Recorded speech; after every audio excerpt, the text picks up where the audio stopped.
Yes, Professor John Page.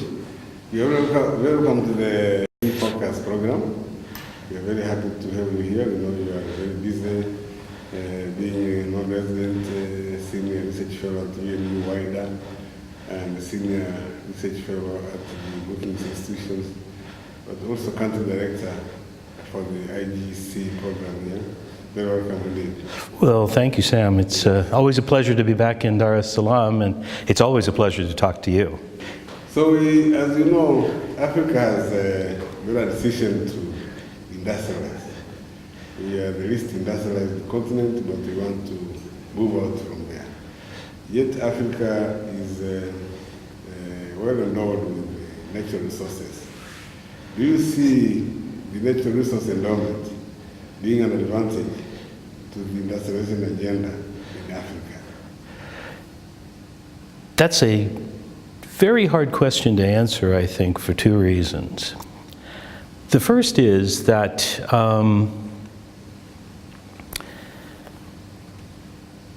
we know that increasingly in Africa, countries are discovering natural resources that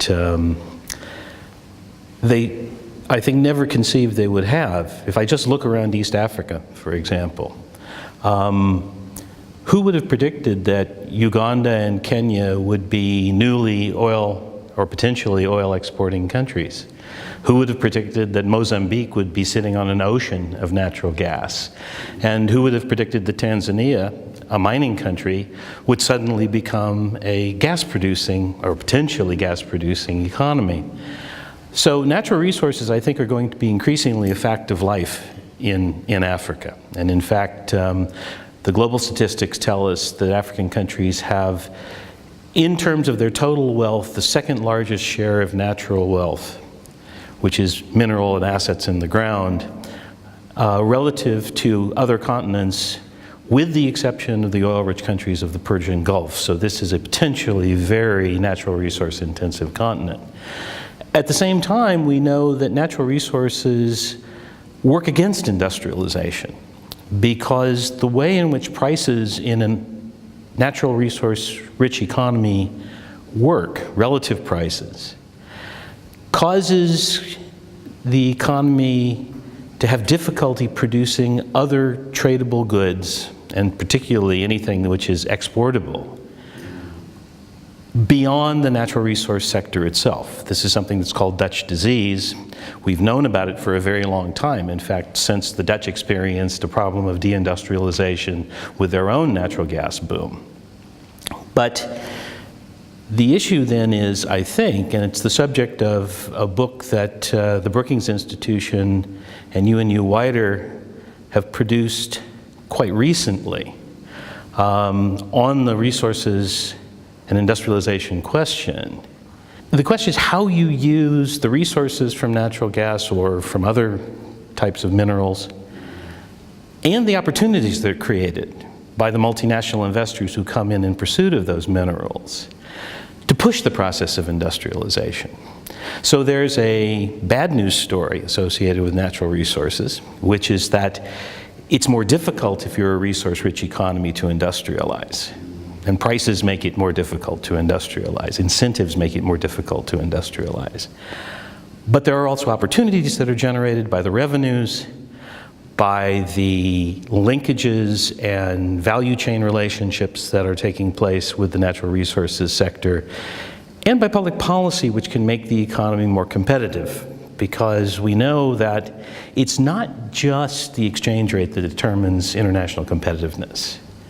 It's a whole host of investments in skills, in infrastructure, in institutions, and in the rules, in the regulations that ultimately determine whether an economy is competitive globally or not. So there are a range of options for resource-rich economies that make it possible to industrialize, though it would be unfair to say that it is as easy a task as it is if you have an absence of natural resources. Thank you very much. It's good to hear that there is bad news and good news. Africa, of course, will be more interested in going in the good news direction. What would you advise in terms of how to avoid the bad news of Dutch disease type, as we have described, and how to capitalize on the opportunities which you have pointed out of industrializing by being a resource-based economy. In our work, we looked at sort of three things that we thought were really important for an economy, or a resource-rich economy trying to industrialize. The first one is really understanding the public finance questions that come from natural resources. How big is the natural resource windfall likely to be? When is it likely to come? It's interesting that these are questions that are often very badly misunderstood by the public and certainly by politicians representing the public.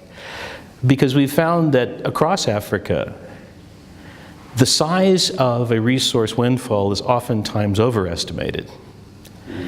And how quickly it's going to come into the public treasury is oftentimes underestimated.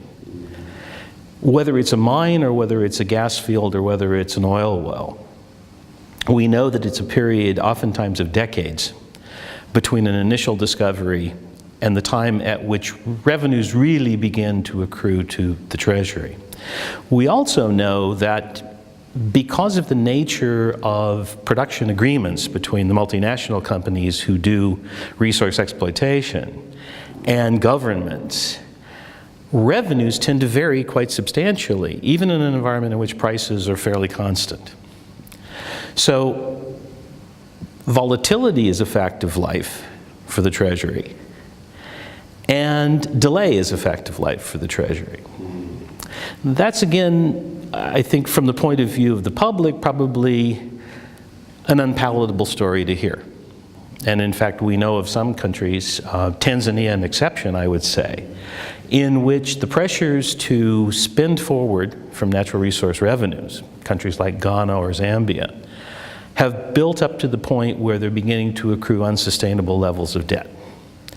And what that means is that, in a way, managing this expectation that's built up hasn't really been successful in those economies. As I said, Tanzania is an exception, and I think it's a very important exception to note, that they've been able so far to avoid a debt trap and to have recourse more to the international financial institutions than to private markets. So I think it's to be commended as a part of managing the boom. But making people aware of the unfortunate facts, that it's likely to be smaller than people think and it's likely to take longer than people think, is part of responsible governance of the resource. Then there are a whole host of questions that come from the fact that when one exploits a natural resource, you're basically going through a series of asset transformations. As I said, we begin with natural wealth, which is a part of total national wealth. If it is an exhaustible resource, like a mineral or oil or gas, we know that it has a finite lifespan. Moving that from below the ground to above the ground is what we tend to call production. But it's also a transformation of assets. It's changing from an asset in the ground to a monetized asset, to eventually income to the Treasury, and then moving forward to public finance. So in thinking about how you make an economy more competitive through natural resources, the public finance questions of prioritizing spending, evaluating the costs and benefits of public spending, and making sure that you provide for maintenance of public expenditures that have already been made become critical to determining the efficiency of public investment and creating public wealth from natural wealth. Interesting that in many countries, and certainly in the 5 countries, resource-rich countries or potentially resource-rich countries that we studied in the work that we've done, oftentimes governments have a very difficult time evaluating and prioritizing investments. And in our estimation, this in large part is a consequence of the absence of cost-benefit analysis of projects. Cost-benefit analysis imposes a certain discipline, not only on the finance ministry, but also on the spending ministries, to demonstrate that the benefits of the project actually outweigh the costs. That helps you to avoid a lot of mistaken expenditures. But beyond that, because resource-rich economies always have the alternative of investing in assets abroad, the fundamental rule that should be applied is that you should never invest in a project in your domestic economy that doesn't return at least the same rate of return that you would receive on a foreign asset. Without that, you're setting yourself up for a crisis, and without that, you're setting yourself up for some components of the so-called resource curse. So much of the resource curse story has been about inefficient public investments in resource-rich economies. What that means is that you need some institutional innovations, I think, both to create a culture of cost-benefit analysis in the economy and to create a culture of providing for the maintenance of public assets at the same time that you actually make the investments of public assets.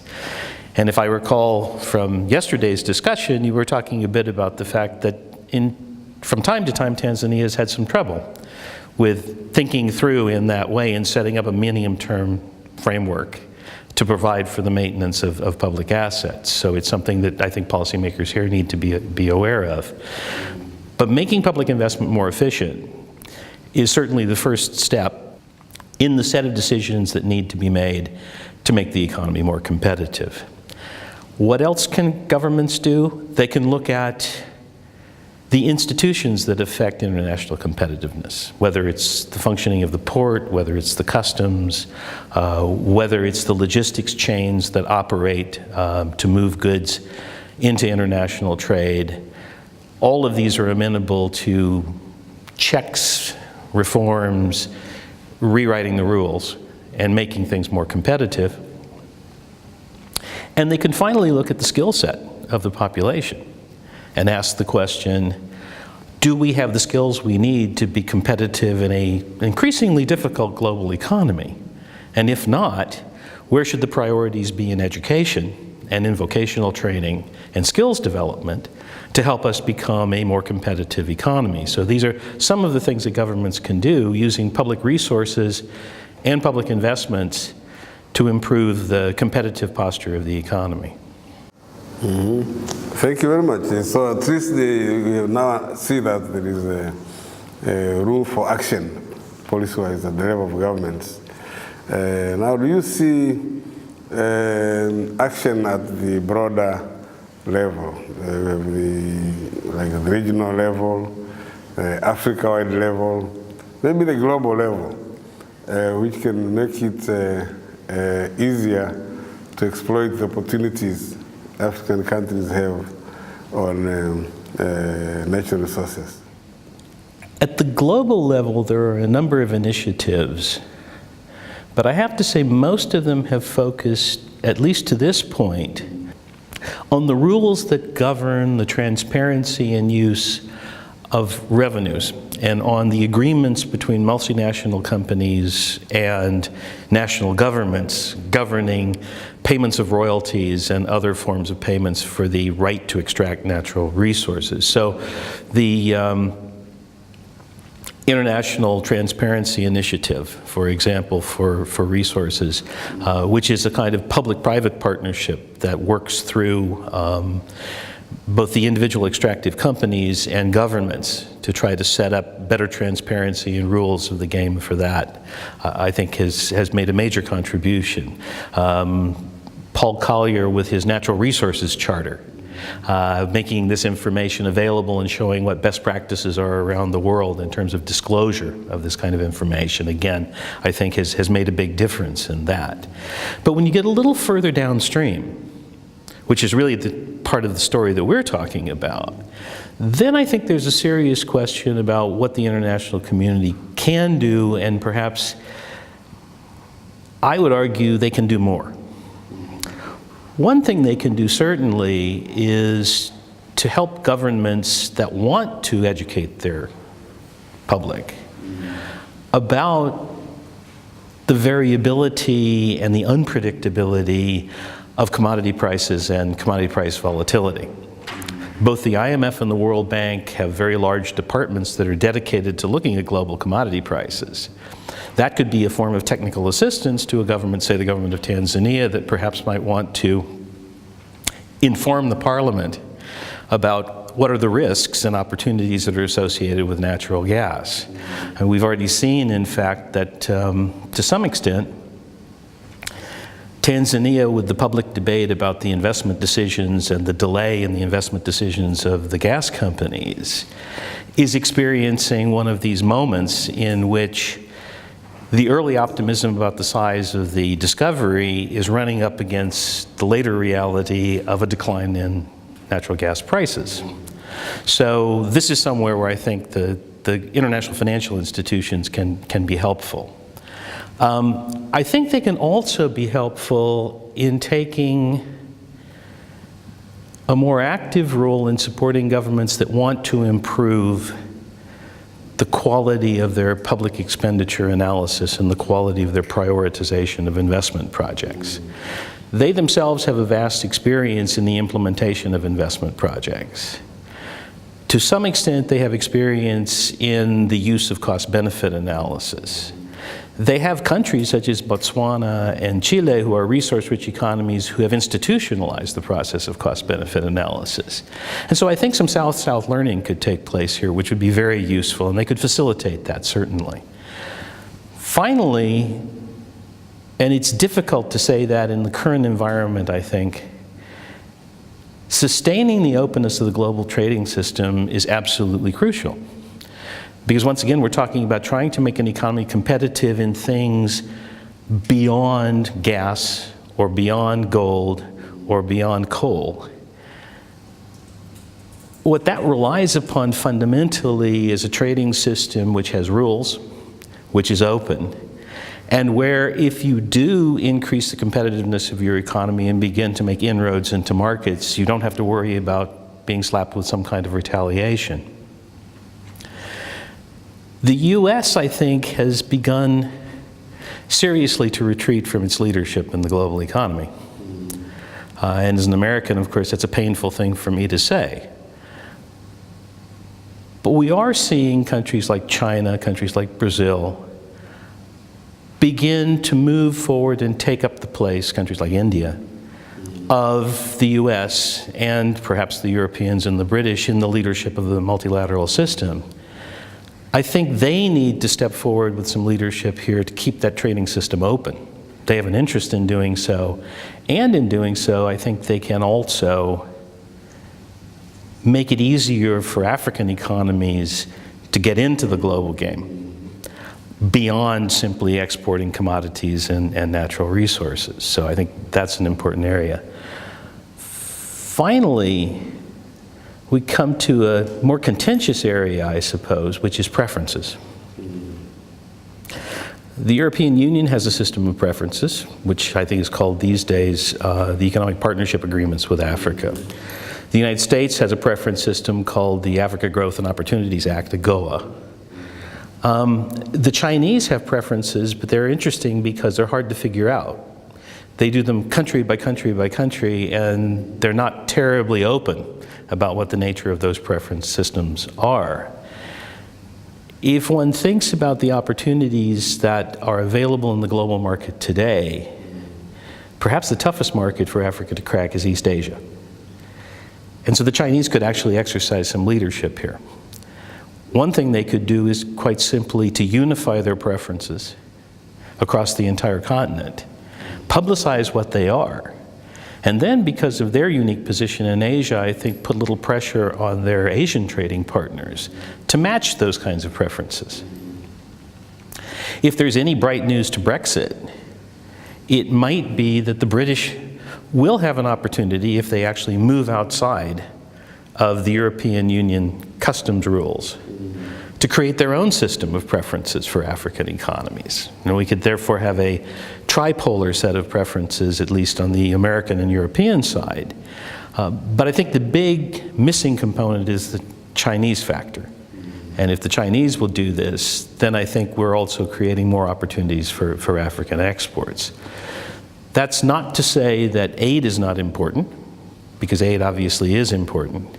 But trade, I think, in this case, is what provides the opportunity set for countries to diversify economies outside of natural resources. Very useful indeed, John. Is there anything else you would like to advise academics, researchers, policymakers on this subject of natural resource-based industrialization? Well, I guess the one thing we didn't talk about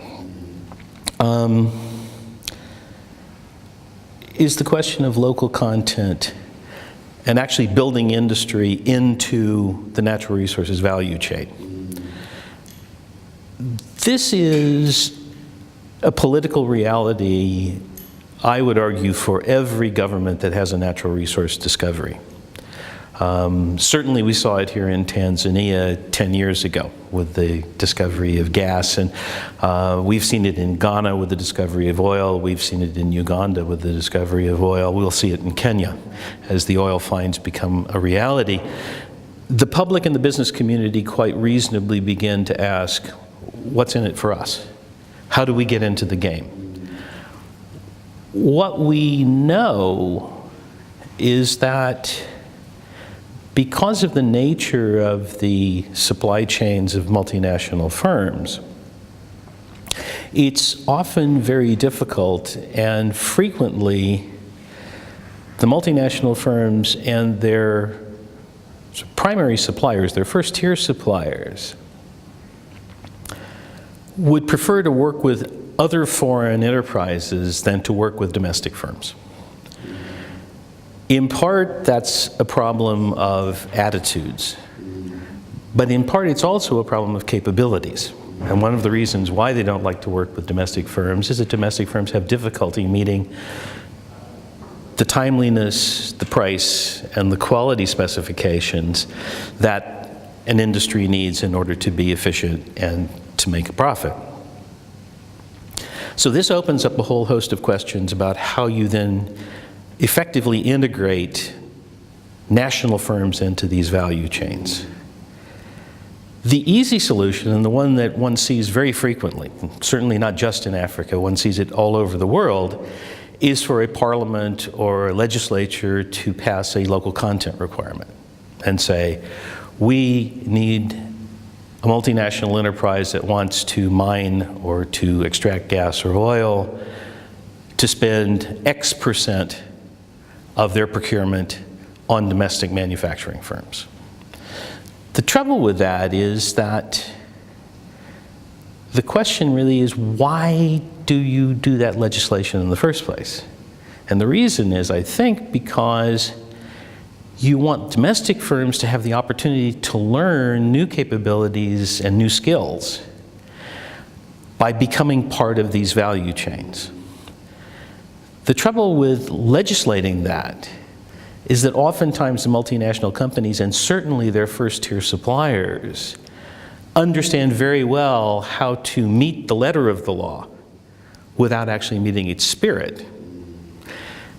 So they don't really truly engage with domestic firms. They don't really truly begin to expand the range of activities or the type of skills that domestic firms have. What they do is they create fake domestic firms in order to meet the letter of the law. So it becomes a much more difficult problem, I think, of building the institutions that you need to engage the companies, the private sector, and the government in a three-way partnership. One option that has been advocated by a number of experts in this area is to create an institution at quite a high level, oftentimes in the office of the president or the prime minister, to help to integrate domestic firms into the value chain, to staff that off with people who understand both what's required by the companies, the multinational companies, what are the capabilities of the domestic firms, and how the objectives of public policy fit into that story. So it's a complicated task and one that requires very skilled people. But when successful, what it means is that then that office becomes the driving force behind the public-private partnership. It sets up training programs. It negotiates agreements with the companies to define what it is they want and what they require from suppliers. It monitors and evaluates the success in developing the supplying industry. And at the end of the day, it's accountable if it's failing to deliver. So I think that is a much more positive way of trying to approach this question of local content, which is, let me emphasize, an extraordinarily important part of this story. Because as we've seen all too often across Africa, frequently mines, oil fields, gas fields operate in an enclave that's completely disconnected from the local economy. That's not delivering value in the long run, and it's not helping diversification in the long run. So it's something that needs to be done, but it needs to be done in a more subtle and clever way than simply trying to solve it with a piece of legislation. Thank you very much, John. This was very useful indeed to the readers. I'm sure the listeners have enjoyed it. Again, to remind you, I've been talking to Dr. John Page, who is country director of the International Growth Center in Tanzania and neighboring countries, but also a non-resident senior fellow with the UNU WIDA in Helsinki, and a senior research fellow with the Brookings institutions in the US. Myself, I'm Professor Samuel Wangwe from Tanzania here, retired but still active in consulting. Thank you very much. Thank you, John. Thanks, Sam. Thank you very much.